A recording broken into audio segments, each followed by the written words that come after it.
तो भाई साहब ये देख सकते हैं, ये है बेर का दरख्त, यहाँ की देसी बेर है, ये चेक करें।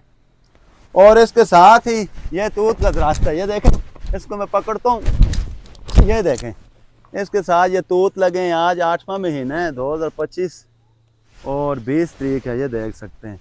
इस टाइम भी तूत यहाँ पे मौजूद हैं। अभी इनको मैं बिस्मिल्लाह करके खाता हूँ। है आजकल तूत होते नहीं हैं, लेकिन यहाँ पे मौजूद हैं। ये साथ एप्पल का दरख्त है, साथ ही ये चेक करें फूल, खूबसूरत सा दरख्त है फूलों का। और इसी तरह वो सामने खूबसूरत से फूल हैं, ये देखें कितना प्यारा दरख्त है ये। और ये चेक करें, ये चकोतरों का दरख्त है और अखरोट के दरख्त हैं। इस तरह काफ़ी सारे ढेर सारे यहाँ पे दरख्त मौजूद हैं। और नीचे का व्यू बहुत प्यारा व्यू है। ये बटमांग गांव है, यकीनन आपको ये जगह पसंद आई होगी।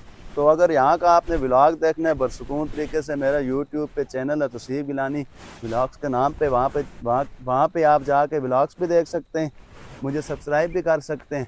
और मेरे टिकटॉक के अकाउंट को, फेसबुक के अकाउंट को फॉलो कीजिएगा, शेयर कीजिएगा, लाइक कीजिएगा। अल्लाह हाफिज़।